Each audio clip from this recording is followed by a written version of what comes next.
Let's see. How can I title this live stream? Let me see, 1 second.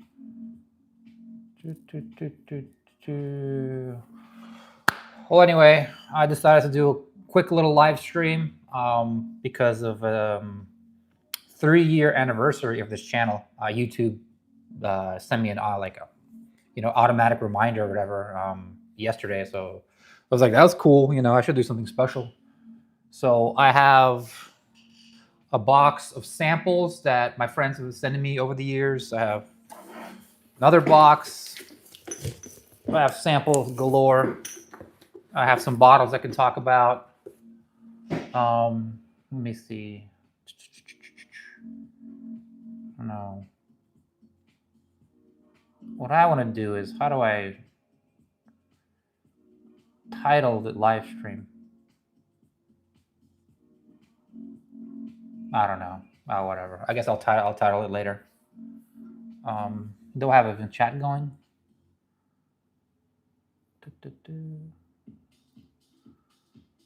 Oh, okay. All right. Let's kick it off. What should I start with? Should I start with Augusta Buckner's 10? I can talk about my latest thing that I've been really on, which is Bardstown, the cherry wood. Whatever. Let's go for Buckner's 10. So yeah, I've been meaning to do a video about Buckner's 10. It's for whatever reason I'm not a fan. I must be honest, and nothing against those guys. It's just wherever they're like sourcing this mash bill from. Hold on 1 second. Let me try this. Wherever they're sourcing this mash bill from, or like the barrels, it just like it's not up my alley. And they usually charge $160 for it. And I don't know. I think they're riding the coattails off of Buckner's 13, which I was one of the very first people that just loved it so much. I got into it, and then obviously it became like a cult classic. And then of course, they expanded to, because they have the amazing barrels in the beginning, right? And then the barrels were from probably like Barton 1792. And then naturally you run on that stock, you run out of those barrels. So they to keep the momentum going, they have to source from other places. Maybe it's good, maybe it's not, but I think I don't know. I think Buckner's 13 is pretty. I mean, some are still pretty good, but Buckner's 10, man, like I don't know. I just never had a single one that I liked. I'm sorry. And I'll prove it to you. I mean, obviously, if you like it, you like it. You know that's the fun thing about bourbon. You drink what you like, right? But here, I have my very own, the Party Source pick. And mind you, the Party Source, I mean, they're big stores, so they should be getting the good stuff, right? But then I have other samples. I have 2 from Binny's that my buddy Alex gave me. Barrel number 16 and 37. And 16, this is, I guess the lower the barrel number, that means like their original barrels. Like the higher the barrel number, that means, okay, they're kind of running low on stock, and then they might have to source it from a different distillery or what have you, or whatever. But okay, let's try the good one. Let's try the 16.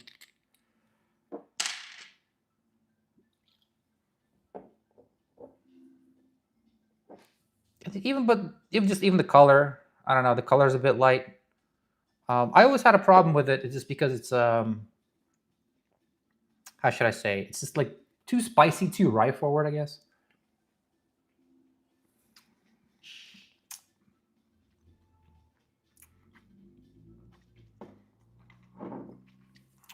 I don't know. It's not it. I hate to say it. Got a good like hazelnut. Good hazelnut. Some nice tones. But it's just, to me, it's just too like thin, not viscous, not oily, Doesn't have like good good oak to it. But here's the thing: it's like they're selling it for. Um, hey, what's up? Cheers from London. Just coming up to midnight. Yeah, it's 7 over here, Covington, Kentucky.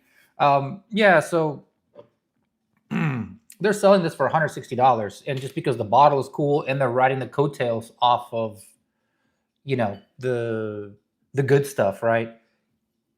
If you didn't have this label and people would just have like a different type of bottle or whatever, and people were to try this juice, I don't know, man. I think people I think the only reason why people buy it or whatever think it's good because it's got the Augusta name. Here, okay, here we go. Barrel. This is 10-year barrel number 37.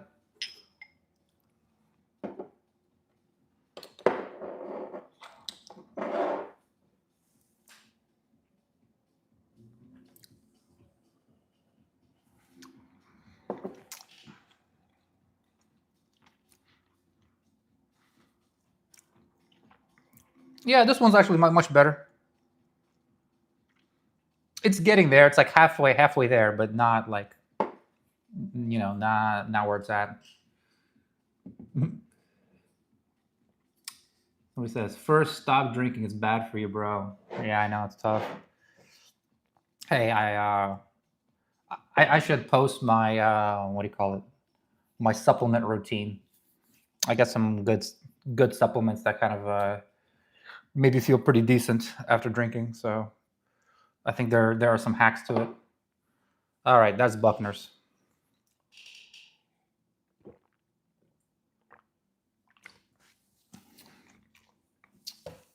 All right.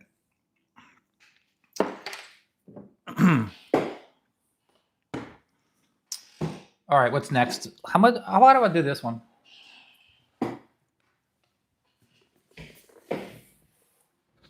Just got this one not too long ago. Michter's Barrel Strength Fort Nelson Reserve. I've been really happy about this one. Although I had like mixed feelings at first. You go to the Michter's distillery, you sign up for their you sign up for the bottle fill, right? After I signed up for the bottle fill and did the bottle, whatever, I went upstairs to their like amazing bar. Oh, hey, what's up, Jeff? What's going on, man? Well, remind me. I gotta taste the. I gotta taste the famous rye that we picked together, and there's kind of an update with this rye. I can get into it later, but I'm gonna say,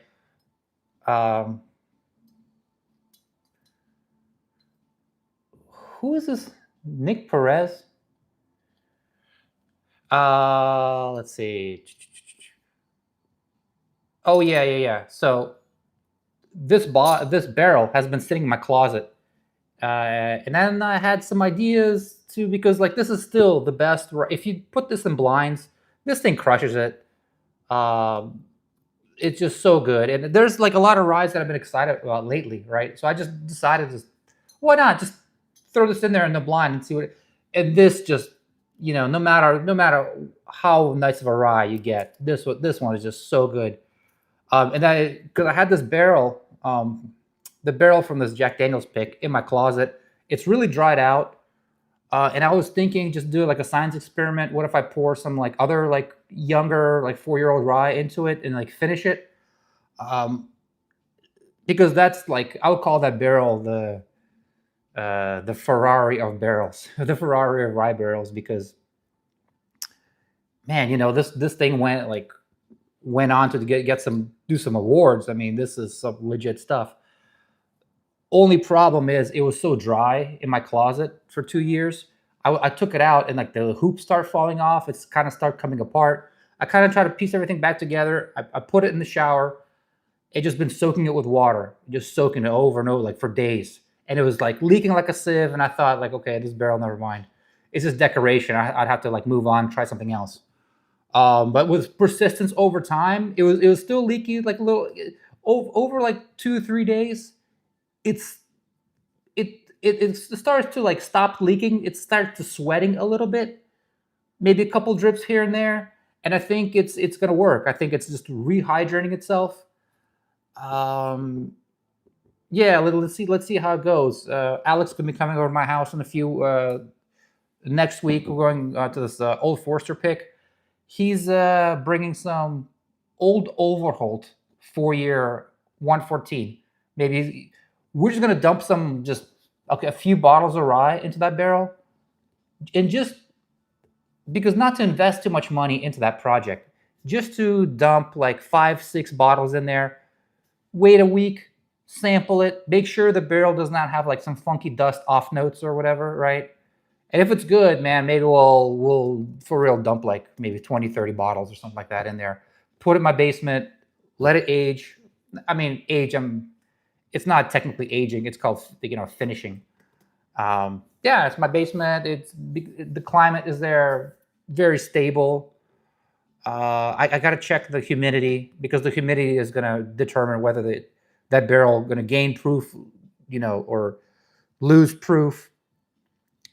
My only main concern is the oxidation, because I don't want to spend so much money just to fill up the whole barrel completely. But then the less you fill, the more oxygen there is. And yeah, it's like you have a lot of oxygen in the barrel. Though a lot of people, like I thought before, like, well, what about barrels like at the distillery that have like, that have been sitting somewhere for 15, 20 years, and they have like a little bit of juice left at the bottom. Maybe they're half full, but I think it's like a scientific explanation to where there's a lot of alcohol vapor protecting, the whiskey. But that if I just straight up, like without that barrier, without just trying to cheat time, just dump a quarter barrel into a quarter, like fill up that barrel a quarter, right? By dumping like 20 bottles, there's a ton of oxygen, and we'll see. We'll see. I don't want to worry. We'll cross that bridge when we get there. Can I ask what setup you're using for the camera? It's just an iPhone. I might have to. My phone is pretty charged up. I have a microphone here, so I can't put a charger and the microphone at the same time. So whenever my phone dies, I'll probably like jump off. But while it's going, yeah, just an iPhone, man. So here we go. We got the Michter's Fort Nelson Reserve. I've been really happy with this one. Oh, like I was saying before, I went upstairs and got their Michter's barrel strength bourbon. I tasted it and I didn't like it at all. And I was really worried, because this is basically the same thing, but this was phenomenal and the barrel strength was not. So I've been trying to like find out what the difference is. And I mean, obviously this is a single barrel. The barrel strength might be a single barrel too, but other than that, and Michter's is known for their consistency, supposedly. So they should be similar, right? But I don't know. Yeah, this one's amazing. Let me get into it.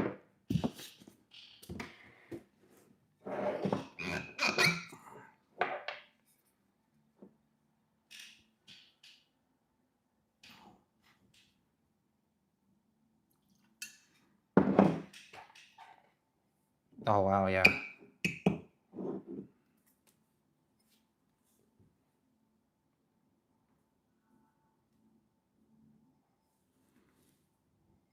What a nice smell. Got such a nice caramel to it.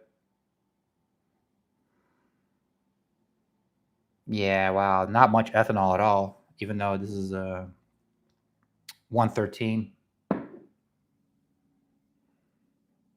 Got like this like toastiness to it too. All right, cheers.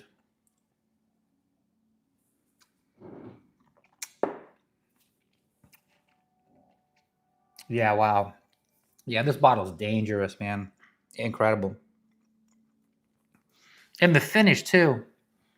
It's got like this hazelnut, Nutella chocolate.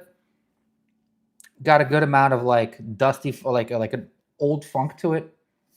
That's like, it's like, oh, this is not a young barrel. It's been around. Yeah, man.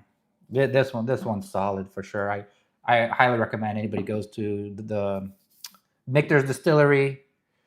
get your bottle fill.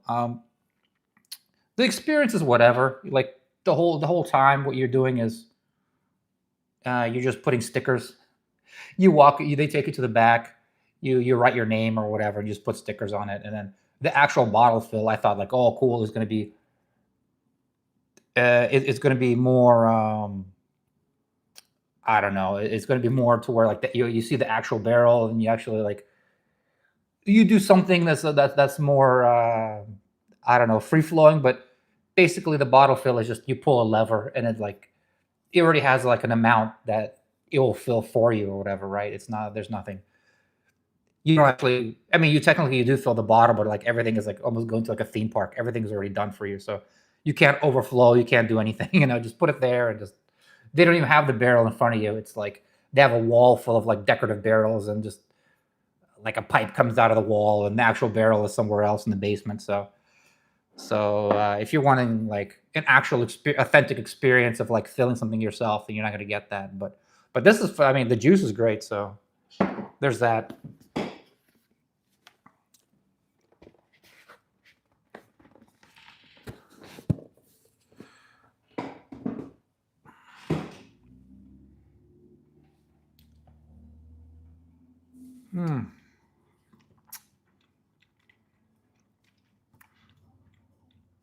Yeah, got it like a nice amount of heat to it. Somebody's saying, just picked some Old Forester single barrel proof rye. Any thoughts? Yeah, I have a ton of thoughts. Let's see. I might have some here in this box of samples. So I have two barrel proof ryes. I have one that's like phenomenal and one that's very spicy and thin. So it's like one of those things where like it's a luck of the draw. So it's a cool thing you mentioned you have a rye because just the regular barrel proof stuff, I think I just been seeing it on store shelves a lot lately. Now that the bourbon craze is kind of dying down, I've been seeing it, and then the thing is, I have two of those picks too, and then I think I was talking to somebody like a manager or the guy who's like in charge of like the single barrel program at Bardstown, and he was saying like, yeah, those are kind of young barrels. They're like 5 years old. And then when he said that, I was like, yeah, you know what, man? The two picks that I have didn't have the it factor either. So maybe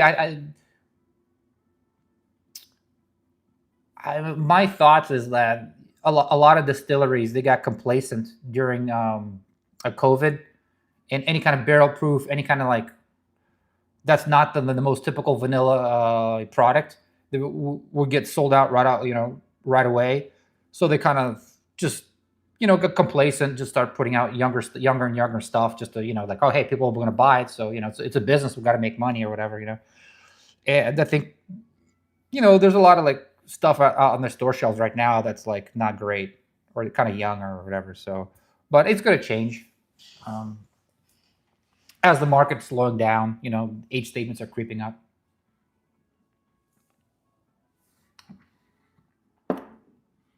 Gotcha. Mine's from Warehouse H, where I hear is not heat cycled. It's good. Honestly, will become an old fashioned pour for me. So, what, you don't like it?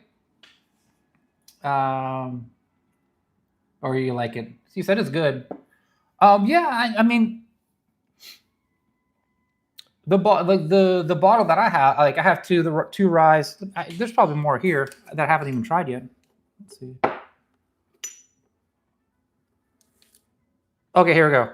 Old Forester rye, 130 proof, and then there's actually two here.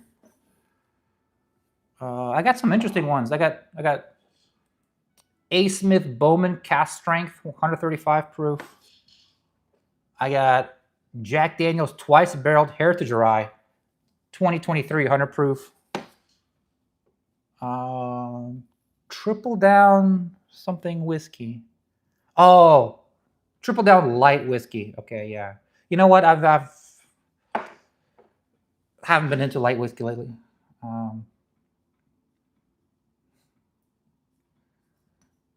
Let's see. I got a bunch of different Russells here. a bunch of, wow, nothing like 10 different Russells.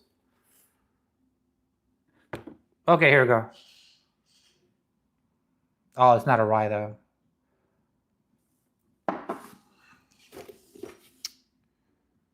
Oh, here we go. Yeah, yeah. Yep. Yeah, 2 Old Forester ryes. One 130.2 proof, other one is 130.3 proof. Yeah, why not? In a few, I'll talk about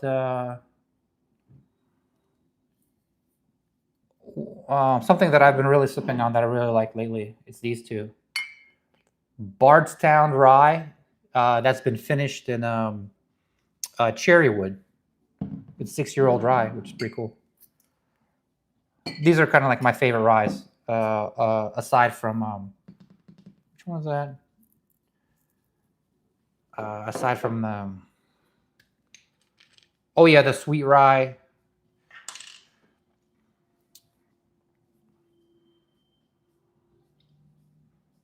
Okay, here we go.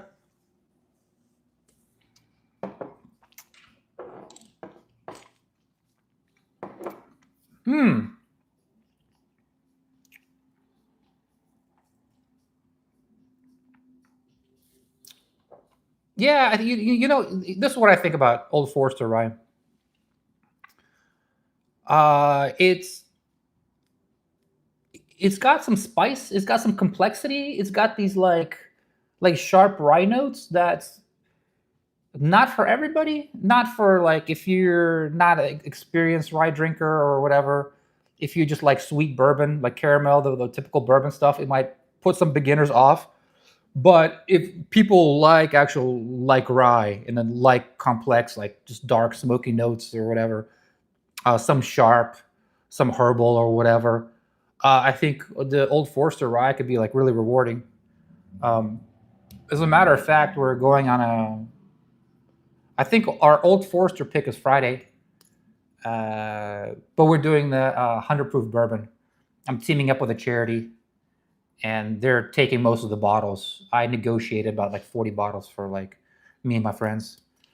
I didn't advertise like that on like. I didn't make a YouTube video about it because I don't have that many bottles to. What do you call it? You know, because people would hit me up. I get emails, and I wouldn't be able to provide all those bottles. So here we go. Old Forester rye. Here the other one. Benny's pick number 2.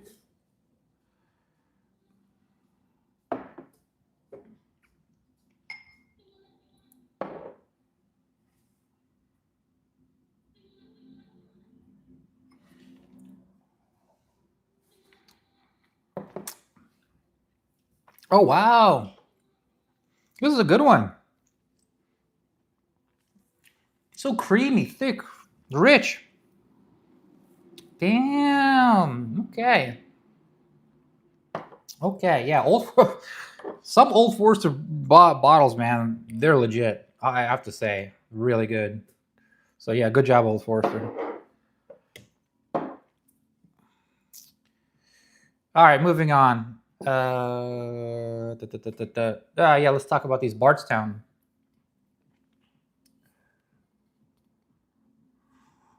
These Bardstown ryes. Okay, where do I start? It's regular 95.5 rye. It's pretty fascinating because the guy he didn't invent the 95 rye from MGP, but he kind of perfected it. He was like the master distiller at MGP. He retired from MGP and went around and set up the rye program at New Riff, Sagamore, and Bardstown. So it's kind of funny this one guy is probably, and then how many brands started from just sourcing like MGP rye directly. So this guy's like responsible for like half the whiskey on the store shelves, which is kind of funny. All right. Oh yeah. So I went into Bardstown and I started talking to a few people or whatever. And I don't know, like this one guy who was like a manager there. in charge of like picking the single barrels for like the Louisville Bardstown. He didn't have to do this. He was like a nice guy. He just talked to me for like an hour. I had like questions upon questions, and he was just standing there answering the questions. Like, okay, cool, dude. Like, thank you. You know, he could have just like said like, okay, whatever. We just walked away, but no, he had like, I think he was like into, obviously he was super into bourbon too. So he just told me a bunch of stuff. And one of the things that kind of like surprised me, uh, one of the things that surprised me is when I saw like their single barrel. I said like, oh yeah, I just bought one of these. Oh yeah, it's like, oh, okay, yeah, which store? And I said, Uncorked, Gallenstein. He was like, oh yeah, they must have got a good barrel. And then I was like, what do you mean? What? Try to like get him to say more, and he was like, yeah, stores that buy a lot of stuff from us that we recognize. We make sure stores that the way he put it is like stores that take care of us, we take care of them. Meaning, I always had like this conspiracy theory that some stores that are like well known, and then they're like known for their amazing picks.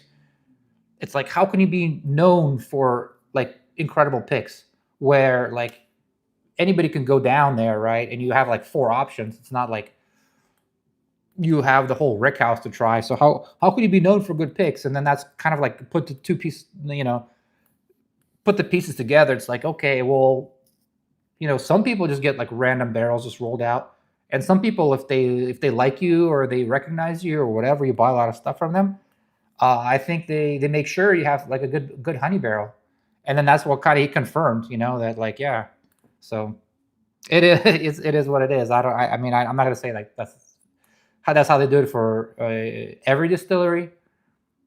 I mean, to me, I think that like if you're in charge of a single barrel program, you don't want to give your customer like a variety. You don't want to give like all your customers like the same style or same type. You don't want to put a sweet one, a spicy one, or just like the full gamut and let the customer pick. But I don't know. The guy at Barstown said like, yeah, they roll the good stuff for the people that they know. It's like, oh, okay. Okay. So putting the 2 and 2 together, this is the pick that I got from Gallenstein's, like the famous store that's known for good picks. 126 proof. And I really like this one. But then him saying that is like, okay, well, if he says that, then his pick is like on the shelves right now at the distillery. I went to the bar and I was like, I gotta try this, man. If they give their friends at like famous stores like good barrels, well, what about him? He's got to have like the best. And this was his pick. I tried at the bar and I was floored. I was like, okay, all right, yeah, it makes sense. So yeah, let me pour this. Let me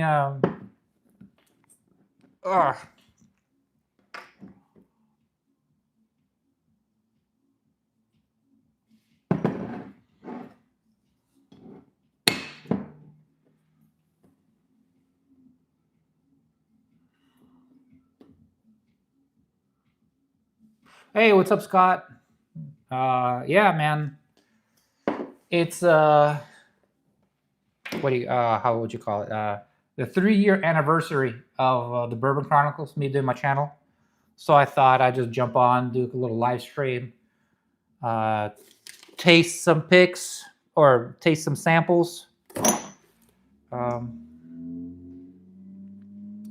Looking forward to the Augusta. Before you signed on, I was shitting on Augusta 10 years, so looking forward to your Augusta pick. Maybe I'll change my mind, but literally I had like 6 or 7 Augusta 10 years single barrels or whatever, and then not a single one that I was just, like blown away on.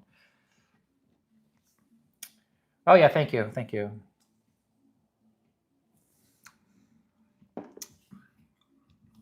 Oh yeah, so when I first saw that bottle, I did like a little bit of research, and somebody said, like on Reddit, somebody said that it's like pouring whiskey through like a big bag of like Skittles. You know, like the Lincoln Town process, how Jack Daniels pour stuff in charcoal. It's like that, man. It takes your tongue on this crazy wild ride.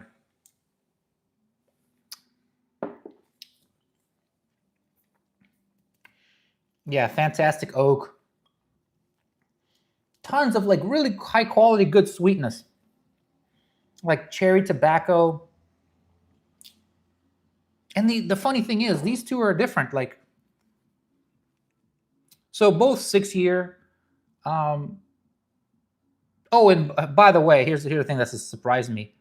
This is the first time New Riff is like releasing their own rye, like their own distillate, because they used to source it before, and it's like they waited like 6 years to release that stuff.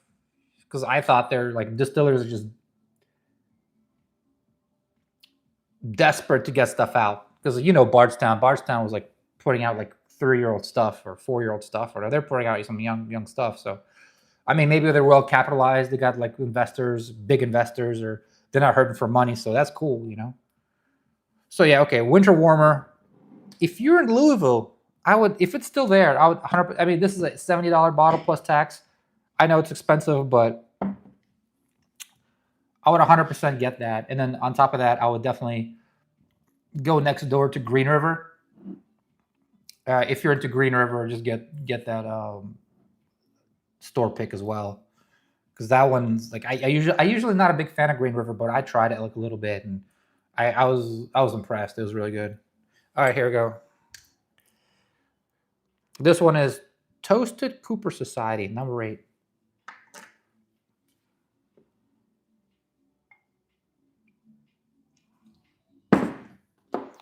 Let's pour just a little bit here.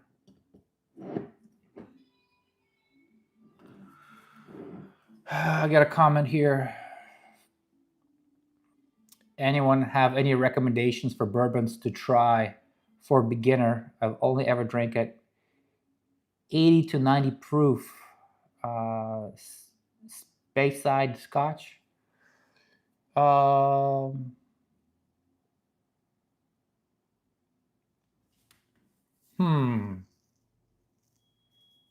Yeah, I mean, I think Eagle Rare, if you can find it, that's always a good one. That's always a good one to start, and then you can move your way up to proof with proof.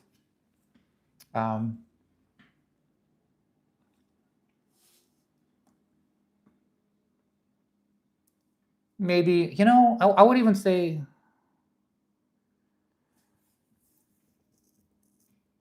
what am I saying? I would say try Eagle Rare, yeah, Buffalo Trace, Old Grandad, Evan Williams Bottle and Bond.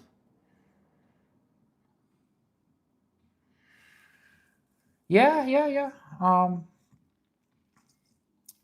I think there's a period to where you like I did. I started off with like lower proof stuff in like the Buffalo Trace family, and then maybe you get a bottle of like the 120 proof. That's what I did. I got a bottle of 120 proof Knob Creek, and I thought it was too hot. I didn't like it, and then just one night I just spent the whole, you know, just the whole night sipping on it, and then after a while your palate gets used to the heat, and then all of a sudden like boom, you're a proof hound. You know, you don't want anything to do with like 90 or 80 proof stuff. That's what happened to me. And then now I'm going back. I'm like, my palate's like more mature, or I like to think so anyways. I'm going back to like enjoying lower proof stuff too.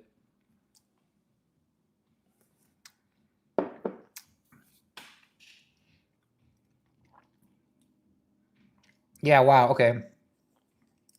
So this one's totally different. This one has like this like Ricola, like hard candy note, which is still pretty good. Um, Zebra, I don't know if I mentioned it, but they have zebra barrels, meaning after 6 years of aging, they have a barrel like with like regular American oak, and the other one's like the cherry wood. You can't what do you call it? You can't burn or you can't char cherry wood. It's going to taste like nasty. So what they did is they toasted it. So you definitely, I mean, this second toasting, they knocked it out of the park. I love it.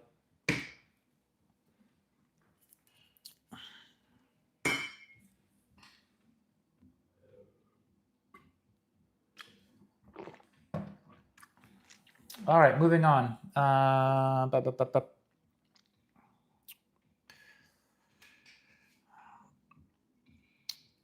What should I do? How about this? I love the color on this. Look at how dark it is.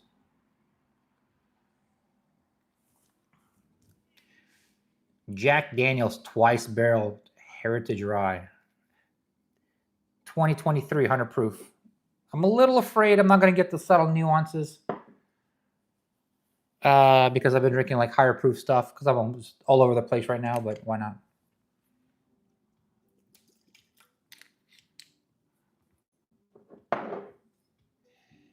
Okay. Wow. Big nose for 100 proof. Got like this nice dark chocolatey thing going. I'm getting like some clay earth or something too, in a good way. Like a brownie or something. All right. Cheers.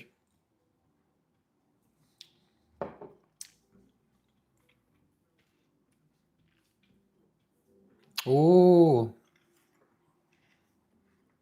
Yeah, like chocolate fudge brownies. Like absolutely like zero heat, like all sweetness. And not like obnoxious sweetness, but just like nice dark sweet notes. Yeah, this stuff is good. Let me pour a little more of that.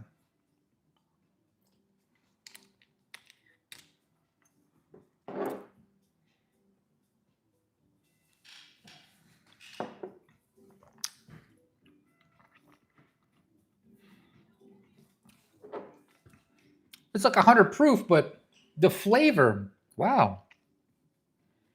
The flavor is big here, and it's actually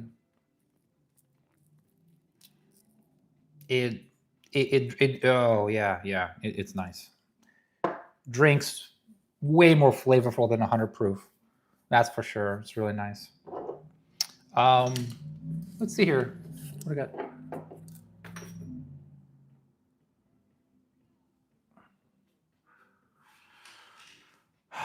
There's a tiny little bit here.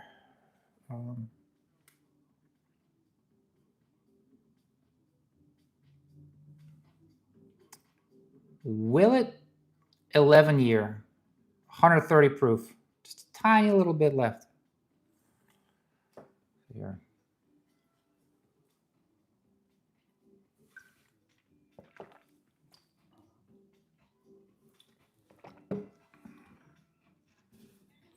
Or you know what?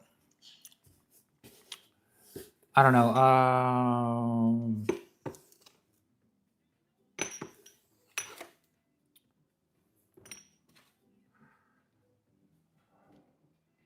Yeah, Old Forester. Yeah, there's like Old Forester bourbons here. A ton of different Russells. I don't even know. Like, should I get into Russells?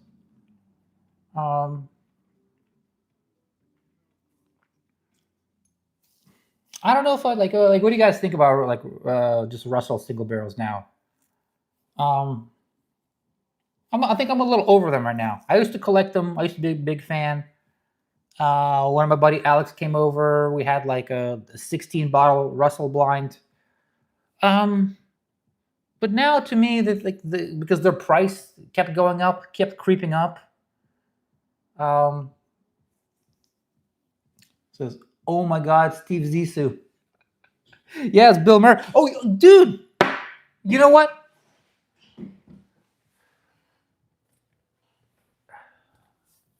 Guess who this is?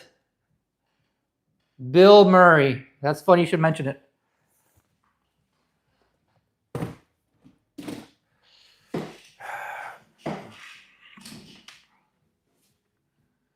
Never had Russells, but I'm interested. Well, they're a rare treat here in the UK. Okay, so the price has been creeping up to like $80 here in the US. And after you buy like a bunch of different single barrels, they all like, I feel like Russells have like 3 different knobs, like of like sweetness, oak, and whatever, you know. and they're all just slightly different, but not different enough to you be super excited about. Just keep buying those $80 bottles. One, and I actually another thing is that I was hanging out in like I think it was like Lexington, Kentucky, at like a private tasting, and I straight up met Bruce Russell, like the third generation of the family. We had a good chat. He answered a bunch of my questions. Like, he was a cool dude. He gave me his email because I really wanted the Russell's pick at the time. We started emailing, and he just fell off. He just stopped replying to my emails, and I don't know. It's one of those things where it's like, damn, if he ghosts me, whatever, man. Like, I don't know. Maybe am I just bitter? But look at all the. Oh my god. How about this? Let's try this one. A. Smith Bowman Cast Strength, Batch 3, 9-year, 135 proof.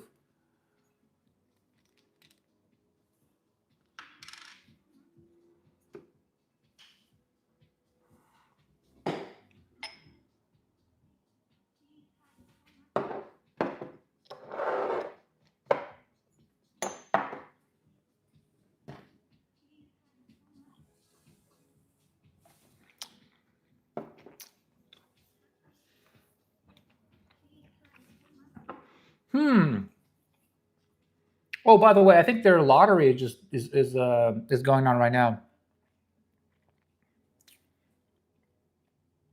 Like, you can actually put your name and whatever, name and address, and if you win, you can get like the cask strength from their distillery. You have to drive to, like, I think West Virginia, and you can't just have anybody else pick it up. You have to, like, if you win, you have to go there physically and show your ID. From, if I'm not mistaken, it's like Blanton's distillate, like Buffalo Trace distills it, sends it to them. They run it through their own copper still, and now it's like a product of like West Virginia or whatever. Does this taste like Blanton's single barrel? Not really, not as good. So yeah, I don't know. Not super exciting.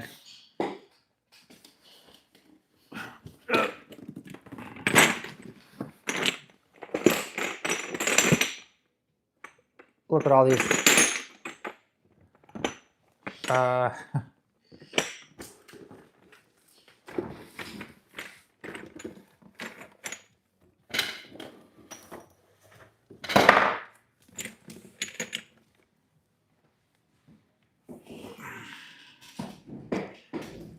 Just dig it into here. We have Four Roses, Penelope 10-year, Sagamore Spirit Rye, Cast Strength. I know you guys were talking about Sagamore earlier. Tattersall Rye.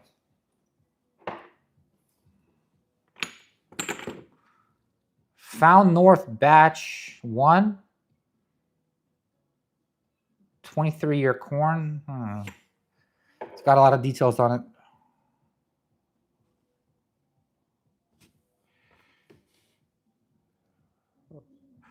Roswell Union Rye. Okay. Oh, okay. Jack Daniel's single barrel proof. Okay, the classic. Clyde Mays. 6-year special reserve.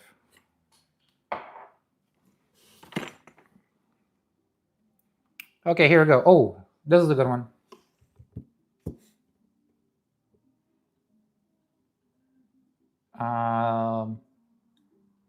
Stagg Jr. Benny's Pick, 141 proof. Whew. So here's the thing.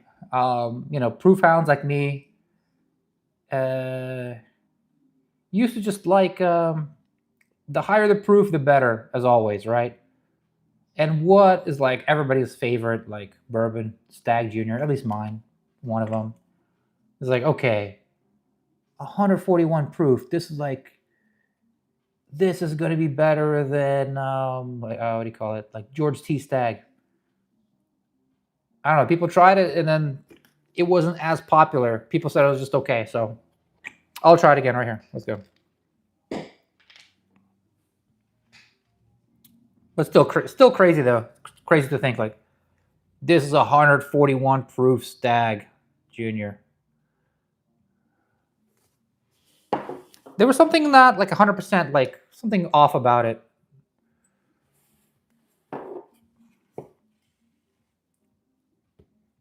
Okay. Oh wow. I mean, 141 proof. What do you expect? But I do get a little ethanol though on the nose. Yeah, a lot of ethanol. And then like some thinness. Maybe some cereal or something like honey bunches of oats or something, right? All right, let's get into it.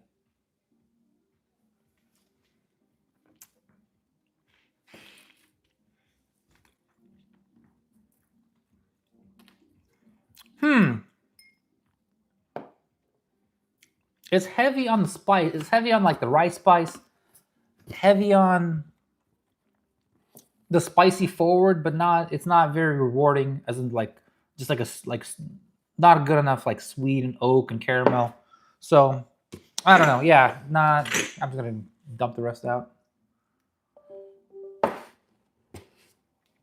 Not the best.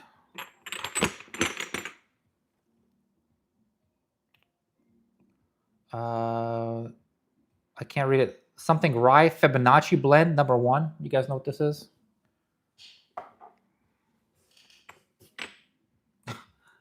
Doesn't even have a label.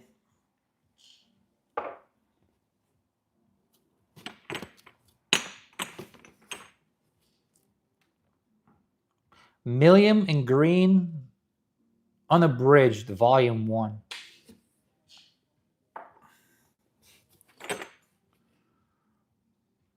Oh wow, okay, here we go.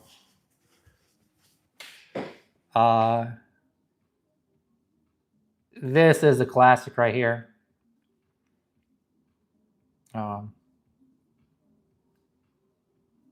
Elijah Craig single barrel proof C923, the 13 years 7 months, 133 proof.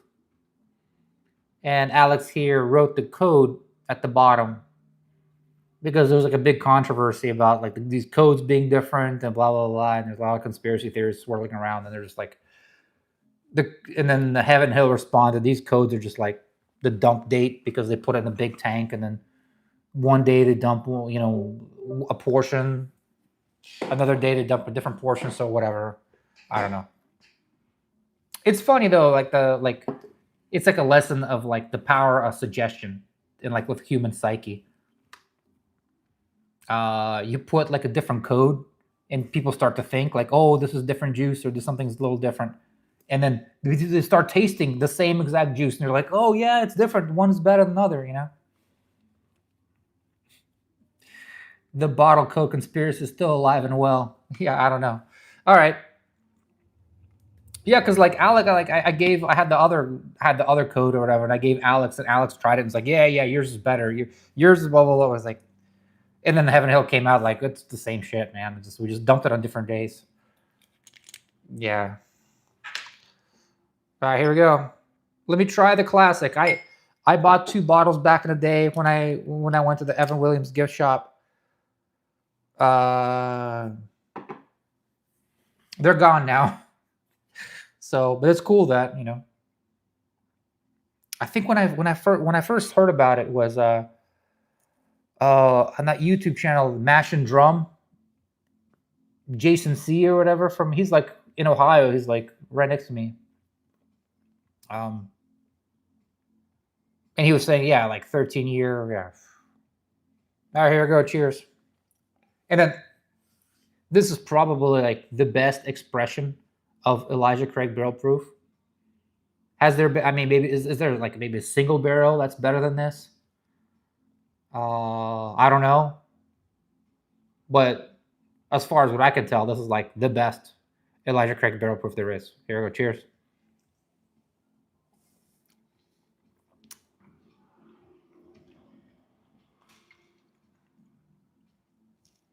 It's good, yeah. It's good. Wow. I would love to like I would love to kind of like blind that against like Stagg Jr. How would it stack up? All right, moving on. Oh yeah, so some of these have like a just like a number on it because it's supposed to be a blind.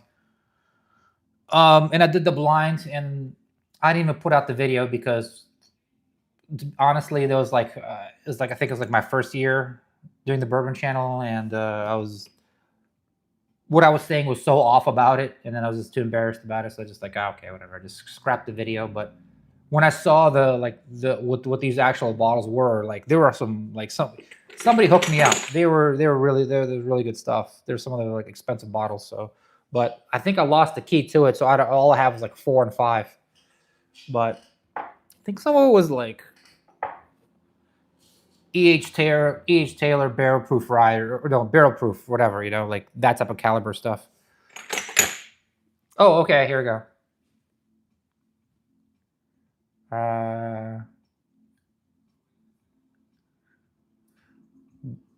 For me, it beats Stagg 22C. I don't know if I have that one. So right off the bat, Larceny C922. Is that the best one? I think so. I don't know. I'm not a Larceny expert. Let me taste this one. But I think this is considered like the good one.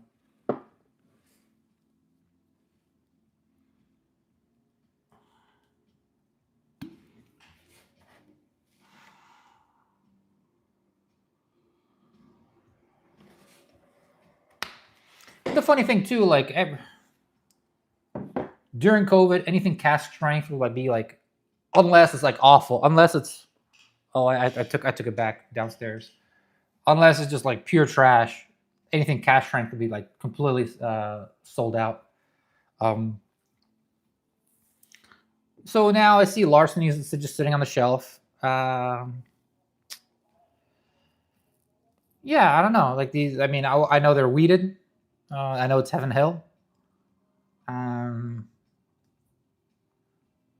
I don't know. What do you know? You know what's cool? What do you guys think about the? I saw it today at Party Source. What do you guys think about the new Green River, weeded, foolproof? Like, I don't even know if they should call it foolproof, but whatever. I think because like Weller has a weed, like Buffalo Trace has Weller Weller foolproof, and they wanted like just like take on that brand at like a much cheaper price point and much more available. So they just probably called theirs foolproof too, just to be like 1-on-1. But I'd love to see a blind between the two. All right, here we go. Larceny C922. It smells spicy. Got yeah, definitely got herbs, but I think it's got the like a weeded heat to it. All right, here we go.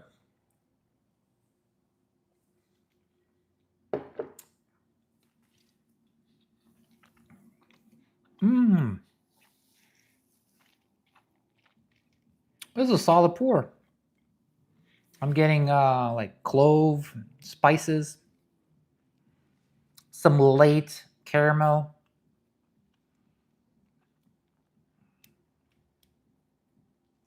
Yeah, overall solid. This is really good. Um, Somebody's saying, Tim, how's Alex doing? Um, he's doing good.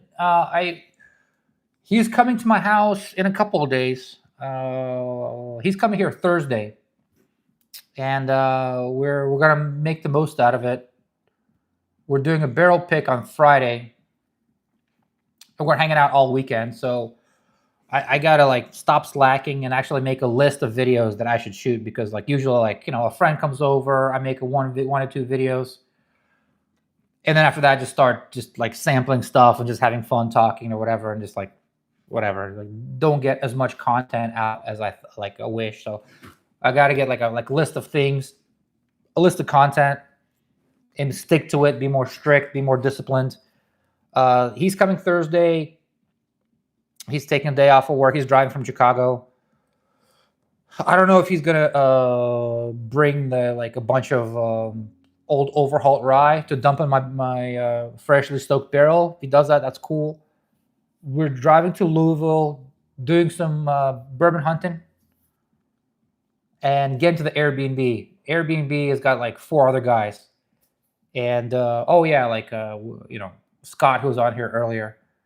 And these guys, from what I hear, for what I know, they're gonna like have like the insane bottle share. So I'm really looking forward to that.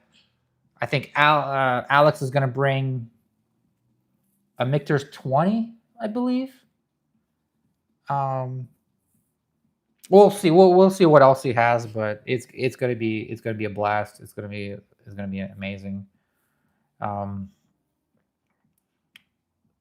My only hope is that Old Forester puts out some good stuff for us to pick from, but it whatever. I'm not gonna sweat it too much. It is what it is. Like it's at the end of the day, the charity is taking most of the bottles. Like I'll have 40 for like me and my friends and like subscribers and stuff like that. And it is what it is. And I'm sure it's gonna be decent.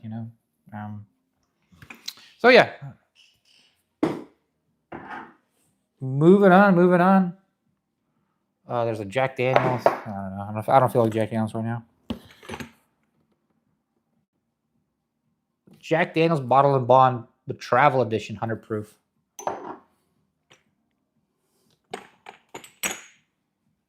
Jacob's Pardon, Tennessee plus light whiskey blend, 109 proof.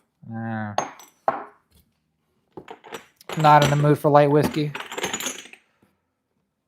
Do you guys like light whiskey? But you know what, dude? Let's try it. Let's see. No.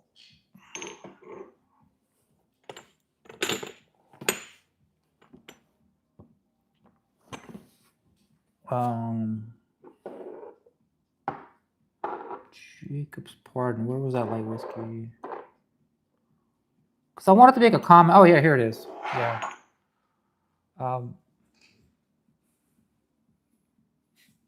Looking forward to Penelope 18-year. There's some Penelope samples here, but I've never. I don't know. Am I just closed-minded? I don't know. I haven't expanded my universe. I know there's like so many different bottles out there that are good. I just been sticking to some stuff that I know and trying new stuff, and then really liking that. But I haven't had the whole gamut. Like Penelope is like a brand I'm like completely not familiar with. I know their Havana bottle was like sought after. All right, you know what? Here we go.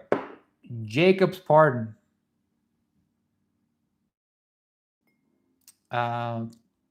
Tennessee and light whiskey. I think I'm going to make some. I don't know. I think I'm going to say it. I don't think I don't like light whiskey. Even though technically it could be good, it could be super high proof, super high age statement. But at the end of the day, if it doesn't taste like, doesn't have like this like richness of flavor, it has like sweetness and abundance. has a lot of sweetness, but it's not because it doesn't have any rye. It doesn't have any complexity to it. You know, I don't know. I like mash bills with like 3 ingredients. You know.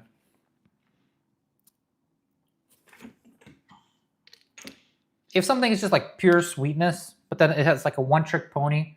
It's got one note. It's got like a marshmallow, just like what is that? Elijah Craig toasted barrel proof. On paper, it's cool. You taste it, but it just tastes like has one note, like marshmallow s'mores, and it just falls off, and then it's like you know, I don't know. I like a few more, but here we go. Here, light whiskey.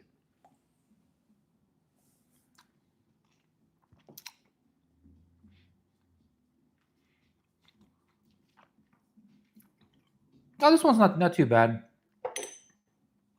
but it's not all light whiskey. It's like blended with some Tennessee stuff. Number 2. It's not bad, but it's not good. I just say it's like mid. It's whatever.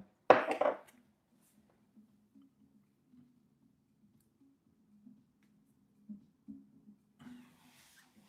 all right, moving on. Here we go. Wow, my cell phone. I thought my cell phone would die by now. It's been an hour into the stream. My cell phone charge is holding up.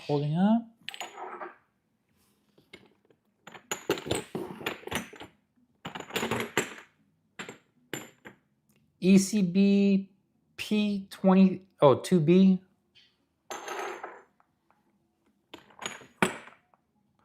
Oh, I haven't the whole live stream. I haven't tried to sing. It's like, hey, marshmallow s'mores is a great taste on a summer night. No, I agree. Like, how should I put it? To me, you want like, yeah, the marshmallow s'mores, the sweetness. But then you want, as you take a sip, you want the flavor to change and progress into like morph into different flavors. And then that's kind of like what makes it fun, because you're just like, you're sipping on something and your tongue goes on a journey. And you're just trying to like figure out which is what, you know, what's what note. But if it's like you sip on something and it's just like one note the whole time and then it just dies, it's kind of like, I mean, more power to, you know, people that enjoy it, but to me it's like I don't know. I like something a little more quote unquote complex, but you know, sometimes it's too complex. Sometimes it's like too has like too much spice or whatever, you know. Sometimes like I don't get it myself. So I haven't even the whole time. I don't think I've tried a Four Roses. Four Roses barrel, single barrel, OBSF 11-year, Benny's pick. Here we go.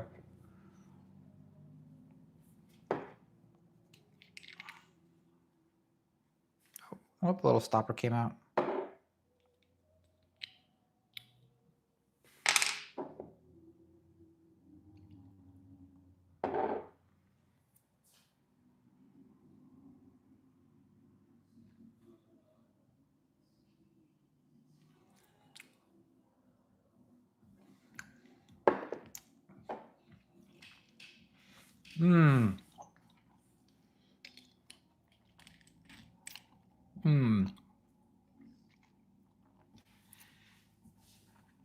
Yeah, I have a complicated relationship with Four Roses.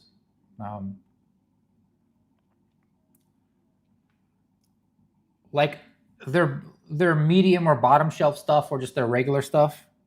It's so, I don't know. It's just so bland. I don't like it. It's like I get, but once you get into the single barrels, that's barrel proof. They're so phenomenal. Like some of these can just, some of the 11, 12-year-old ones that they could totally hang with like Willet Purple Top or even more expensive bottles. So, but the regular stuff, like the small batch and the single barrel, that's like diluted to like I don't know, I forgot what the proof is. It's so mid. It has so much water in it that it's so diluted with water that like all you taste is like there's like you don't have any like nice like sweet notes to it. You don't have any nice rich oak. All I taste, maybe you taste something different. All I taste is like just like peaky rice spices and water. It's, I don't know, not my thing. What do you got? You guys,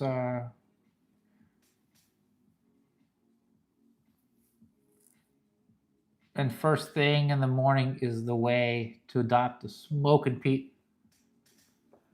I mean, I like scotch too. I like specifically I like Compass Box. That's a good one. Hedonism and the other ones they have, those are really really nice blends. Um, I had all sorts of peaty stuff. Like I don't shy away from peat. I know a lot of bourbon drinkers are just like can't handle it, or if it tastes anything like pot still, anything craft. My I don't know, my flavor range that I like is like way bigger than most people. So I can handle pot still or like single malt or whatever, or even something's like funky and grassy or whatever. Um I like what do you call it? Craft distilleries, even though whatever, you know. Even though some of it's like younger on the younger side, but if they're doing something interesting with a mash bill, sure, yeah, why not? Oh, here we go. Who was talking about Penelope?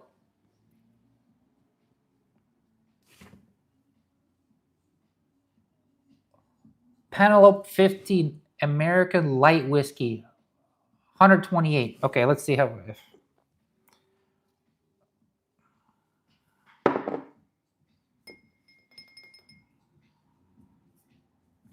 What's a bottle? What's a bottle that's on the top of your wish list? George C. Stagg. I still like to get one of those.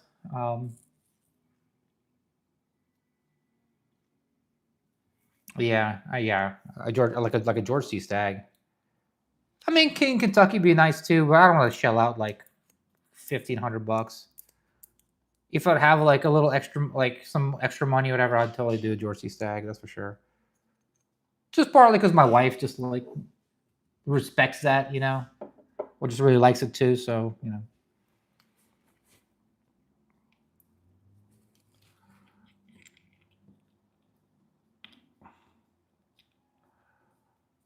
I mean, like honestly, if it was just like me hunting, I would love to like find like a Michter's 10, but like for a good price. So that'd be one that I do actually really enjoy. All right, here we go.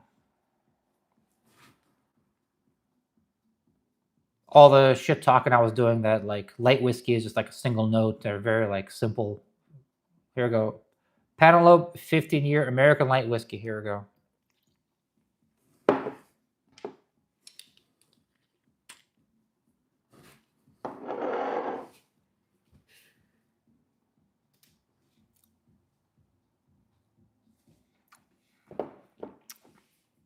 Ooh.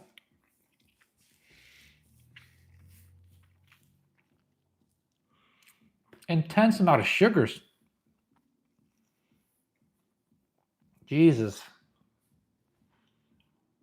Feels like pure white sugar or some kind of like simple syrup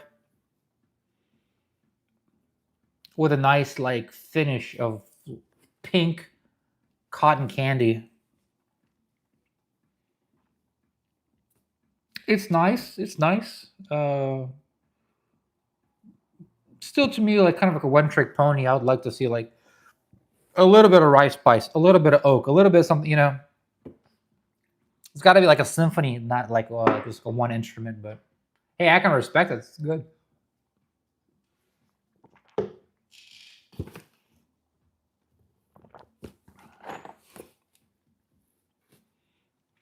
What's this one? I can't even read it. Something in Wicked, the Wild Rover, Irish whiskey, PX cask. Why not? You guys are talking about scotch.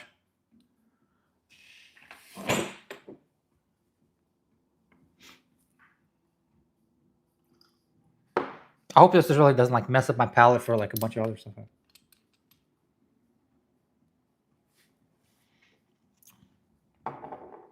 Ooh.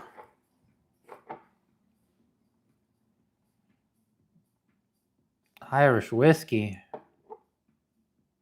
Yeah, damn, this one hits different. It's got a like completely different grain profile. It's got like a lot of like metallic notes or something, sulfur or something. Or just like hot grain. Okay, cheers.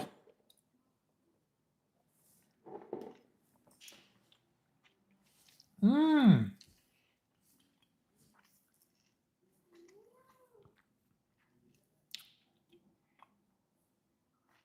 Hmm. Yeah, so I've been drinking all these bourbons all night, and just going to this like this Irish whiskey. It's like it feels like you're going from like a sauna to a jacuzzi. It's like completely different world, completely different environment. Yeah, it's nice. It's got good sweetness on it. Honestly, I don't like. I mean, because I think like the British Empire conquered the world, and they introduced their like scotch everywhere, and then like India and like all around the world. I think like scotch is like the top of the food chain. Not so much because of taste, but just because like that's an empire. That was if you have imperial rule and people you take over countries, like okay, they other people are going to look up to you. And the sophisticated gentlemen, like that's at the top of the food chain, they all drank scotch, so it kind of like inoculated the whole world into thinking scotch is like the top or like the most high end of the whiskey game. But I would love to, they do a bunch of like all sorts of economic surveys or political surveys. I want to see a survey where they give people like scotch and bourbon around the world in like blind, don't tell them what it is, and see like do the Pepsi challenge, see which one they like. I think for most palates, I think bourbon is like more palatable. It's just sweeter. Scotch is I mean I appreciate it, but it's like more complex. All right, let's see what we got here. Actually, you know what? I'm gonna take a break real quick. I gotta go to the bathroom, fill up my water cup. I'll be back.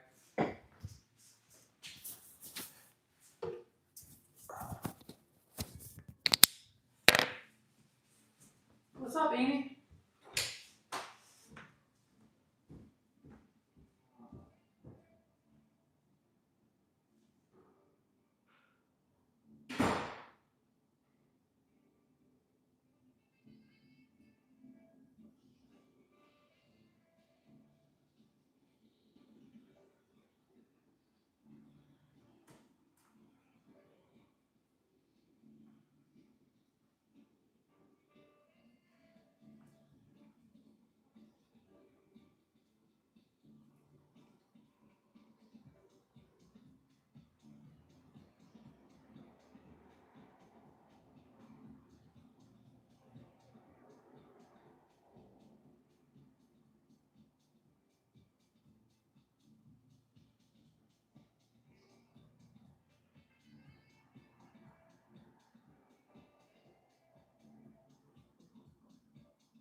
And I'm back.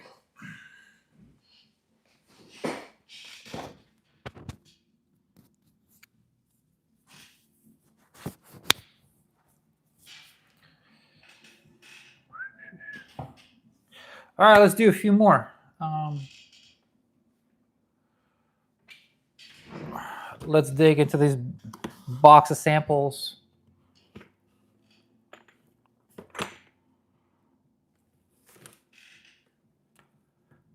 Heinz K single cask rum, Barbados, 110 proof. Oh, that's been finished in bourbon barrels. I don't know. Is that just like too just off the beaten path?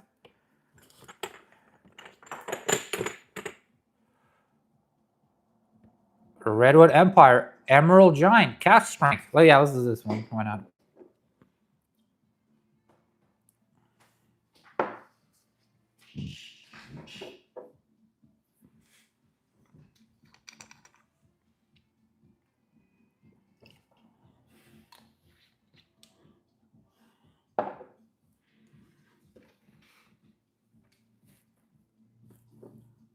Oh wow.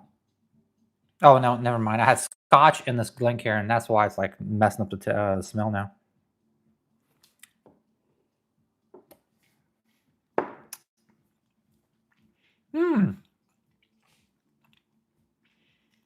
Jeez. Hats off to Redwood Empire, man. I know this is like nothing groundbreaking. This is nothing new. Like this stuff has been around for a while, but I'd love to visit their distillery. They have something very unique going, and it's cool that they can go toe to toe with MGP for ryes or for whatever. But this is delicious stuff. Yeah, really good. Emerald Giant. Yeah. Taking on Kentucky, taking on Indiana. Oh, no named. I'll put that to the side.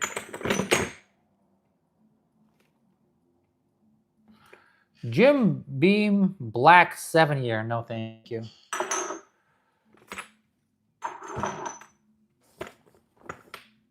Two XO Innkeeper's Blend. Oh, okay, here we go. Bardstown, number 11. I'm thinking this is the which one's the 11? I think it's like the Discovery series, right? Let's try it. Hey, my cat's. Hey, stop. Hey, push up.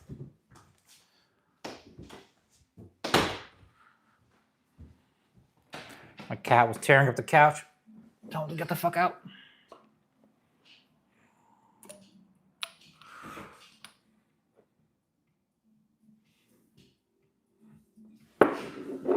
All right, we got here.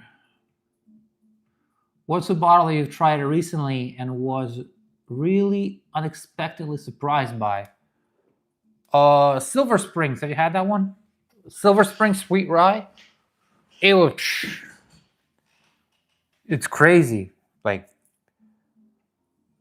a $35 single barrel.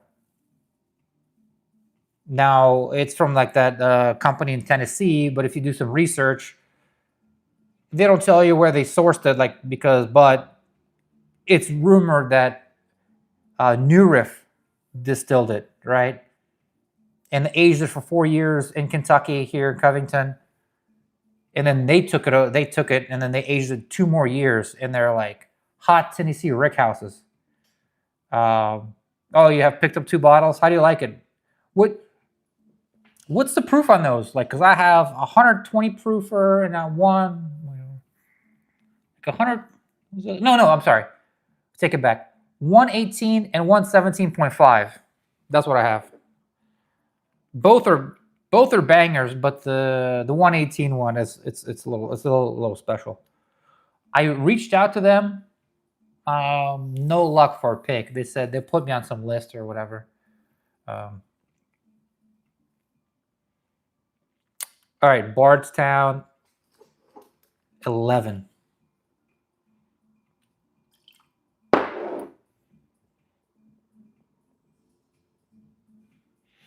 Well, good nose, good nose. Very mellow. No, cheers.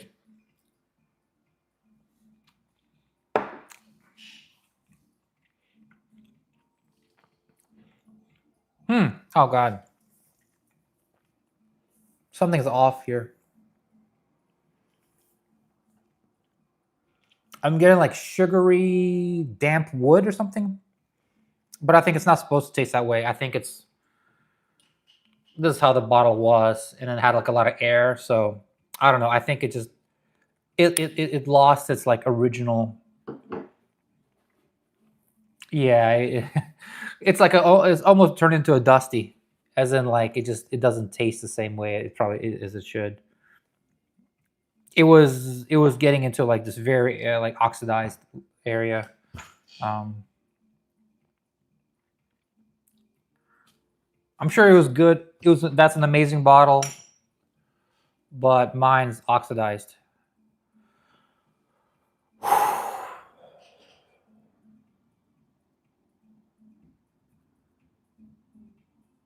All right, here we go.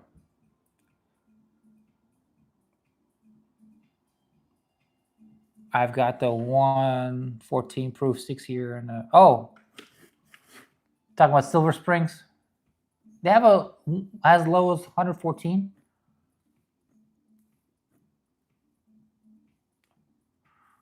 With Scotch, they get better with time. Well, everything gets better with time.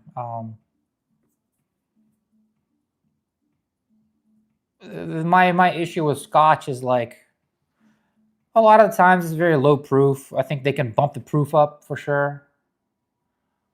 That's one thing. Bump the proof up. And another thing, it's like if it's like a really good like Scotch, it kind of tastes like bourbonish. I hate to say it, because like a Scotch, like a cheap, blah, blah, blah like bottom shelf Scotch. When somebody told me these tasting notes about Scotch, it's like somebody said it tastes like iodine and smelly socks, and then like you just can't get out of your you can't get it out of your head. I do like the peat flavor. I do like earthy flavors for sure, but so here we go.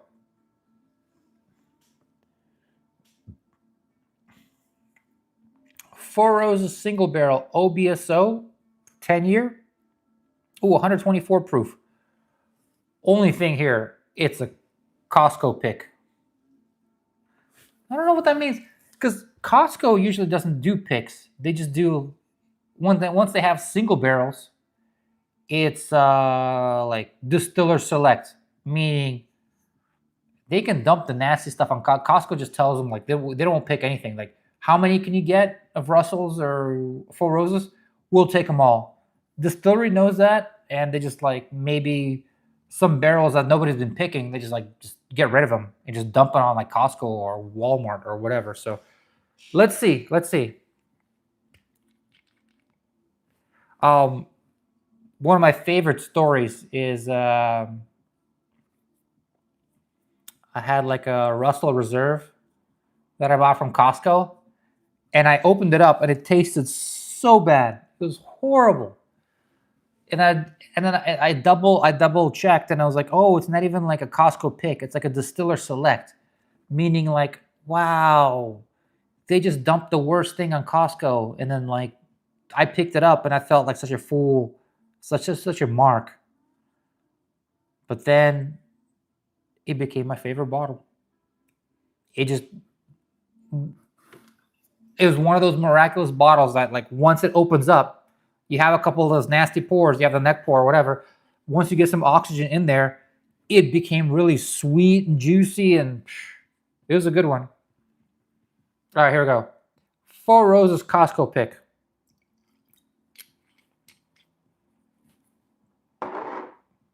Oh, and next I should do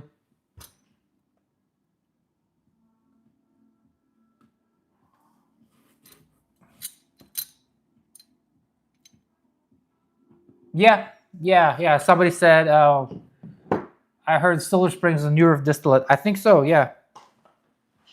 People are doing a bunch of research. People are doing a bunch of research and whatever, and then I think it's pretty. I think it's pretty clear that it's like it's New Riff distillate, but it's not. New Riff's rye is 95.5. That's those Silver Springs. They're a different mash bill. They're not like native New Riff mash bill or whatever, but I think it has like it has more corn to it, right? Oh, I don't know. Could you guys look it up? What's that Silver Springs mash bill? Sorry, but just putting corn in it just makes it sweeter or whatever. You know? It's the same mash bill as the Old Forester rye, and Old Forester rye is just so much different. Okay, what was I tasting? Oh yeah, the Four Roses Costco pick. Here we go. Nice nose. I get a lot of rye spice. Good sweetness. Cheers.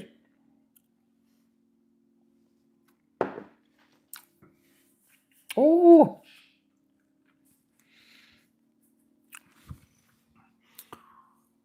Hmm.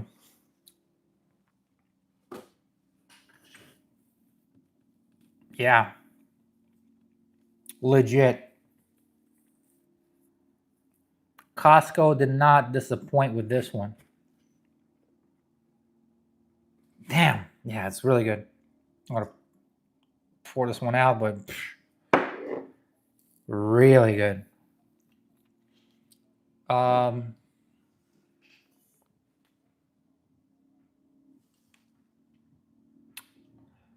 let's go for the best rye in existence. I think, possibly. Here are all the contributors, the people that went or that went in on our pick. Um, yeah. So adding that 15% corn and bumping up the malt and barley. Yeah. Okay, cool. Yeah, it's a different animal, and I don't know for Old Forester it tastes spicy, but for Silver Springs it's good. It's good. It's really good. All right, here we go.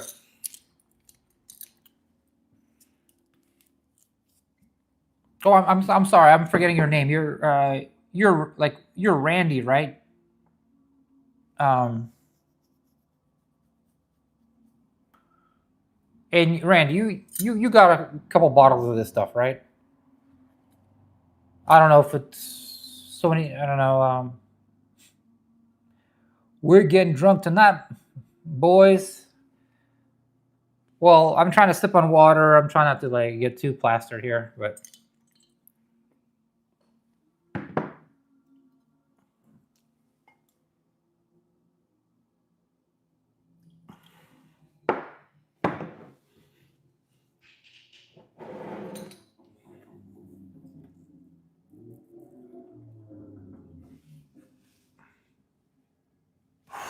the nose is insane. Like dark fruit. It's got ethanol for sure, but I mean I'm not feeling it now right now, but I remember going into this pick and just before even tasting any like we had four options before even tasting them because my wife like she forgot the microphone or the camera. I forgot what it was. Um, she had to run to the car, so I didn't want like I wanted as I taste to be like on camera or whatever, right? So I was just nosing them, and I knew like the best one like right off the top, and this one was it, man. All right, cheers.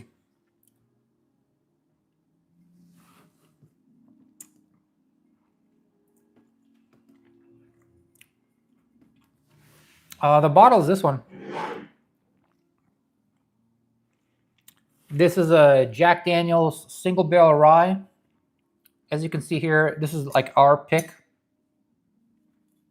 Laser etched with the people that like supported me on Indiegogo. And you got this, you got the sticker here. It went double platinum on Fred Minnick's thingamajig, but it almost won the best single barrel of the year last year. We were so close. I think we got beat out by some light whiskey or something that's just like stronger proof or whatever. But this is, I don't know how lucky, how just all the stars aligned. But yeah, this is incredible.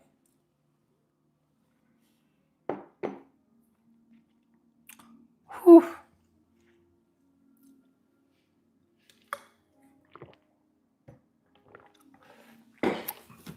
All right, let's do a few more samples. And Foursquare Rum, Benny's pick, 12 year. Should I try that one?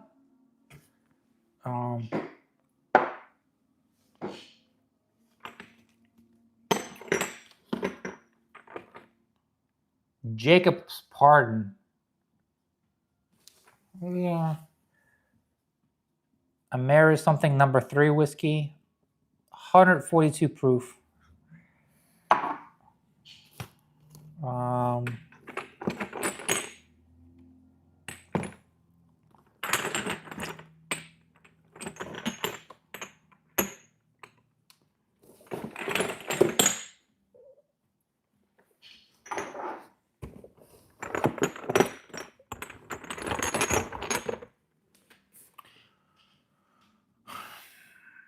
All right, Four Roses OBSO, 9 year, 9 months, 117 proof. Just reach in, pick, don't look at the label. It'll be fun. Yeah, I was making cocktails earlier, just like randomly. For whatever reason, like I was like cleaning out my bourbon closet, and I found I had like a smoker, cocktail smoker, and just other stuff. I was like, oh yeah, I got this bourbon box, picking in there, just like grabbing random bourbons. The thing is, a lot of stuff I don't want to like ECBP 1B. Like, I don't want to drink it. Do you want to drink it? Elijah Craig Barrel Proof 1B. I don't know. Like like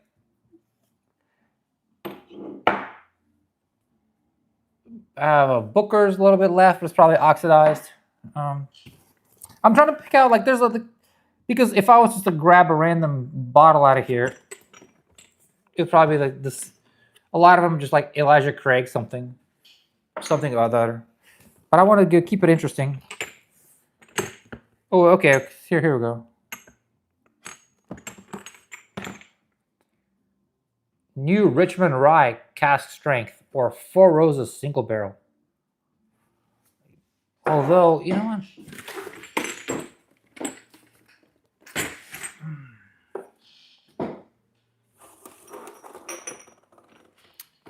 There's another box here. I'm just dropping stuff.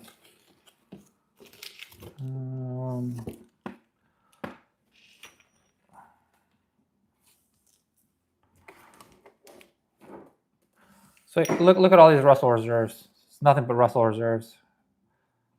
Russell Reserve 8 year. Russell Reserve Benny's Pick 8 year. Russell Reserve TYRB Benny's Pick. Old Forester Single Barrel.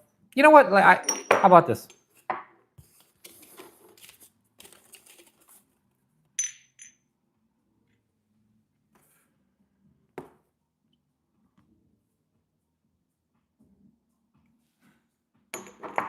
Let's go for Russells. How about that?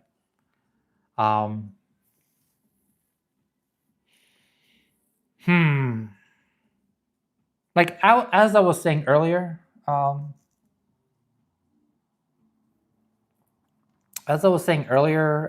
Russell's is like, it doesn't that have like that much variance for me to be as interested as like buying their $80 single barrels, because they're not that different. Like, I understand some of them are very good and some of them are just like, okay, but most of them are just like in the middle. So this is gonna be like, let's see.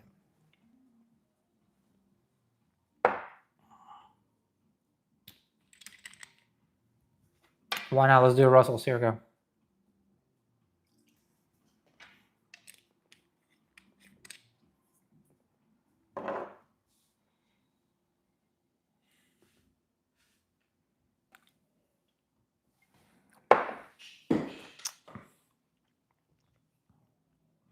Oh, whoa.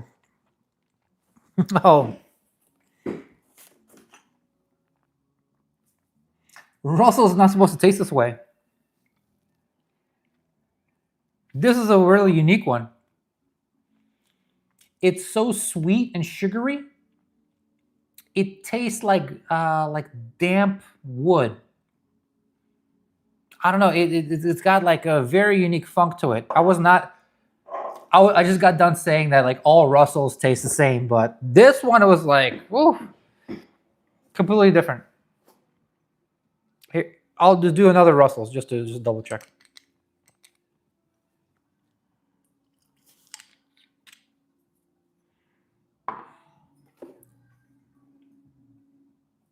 Oh yeah, this smells a lot different. Just like a lot of like this rice spice and stuff.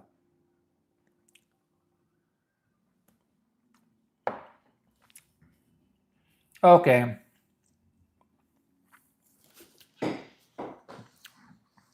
That's a lot more like it. That's a lot more like a regular Russell's.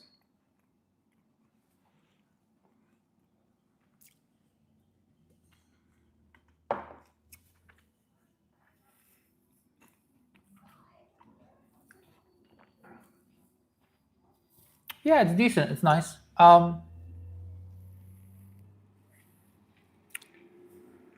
For those that are like that weren't on this live stream from the beginning, I wanted to tell you guys that I'm going on like a pick on Friday, Old Forester pick, and eventually, I don't know, I should be getting that barrel, an Old Forester barrel, right? And originally, I was gonna fill it up with early times, the same mash bill, right? It only makes sense, right? But the latest developments are early times has been taken over by Sazerac, and they're making really bad shit, like cardboard tasting or blah blah blah, whatever, you know. So that's out the window. So I want to know suggestions. Like, what would you guys pour in that barrel, in my Old Forester barrel, to finish the whiskey or to make an experiment? I don't want to do early times anymore. What I've been kind of leaning towards would be Wild Turkey 101. I don't know. What do you guys think about that?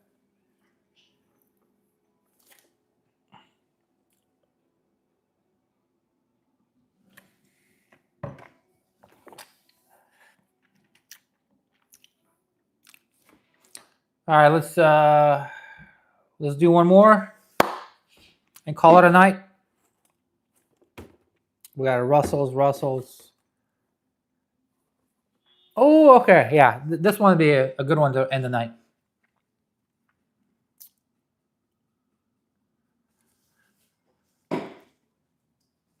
The famous Peerless Double Oak that I could never find in a store. Peerless Double Oak, 108.3 proof, batch 11. Let's go for it. I think this is like the Peerless Double Oak is the only bottle that people are like hunting after. I don't know.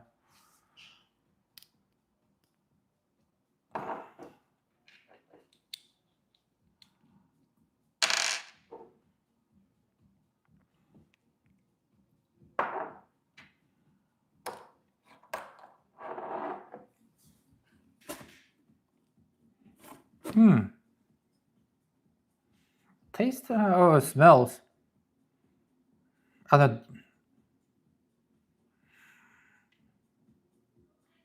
dark spicy. But it has like a lot of I don't know, a lot of ghosts. Like maybe like ethanol or like rice spice that used to be there, but it's not there anymore.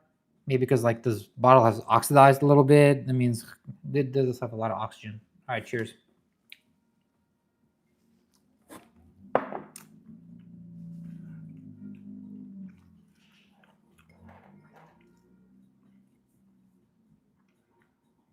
Damn.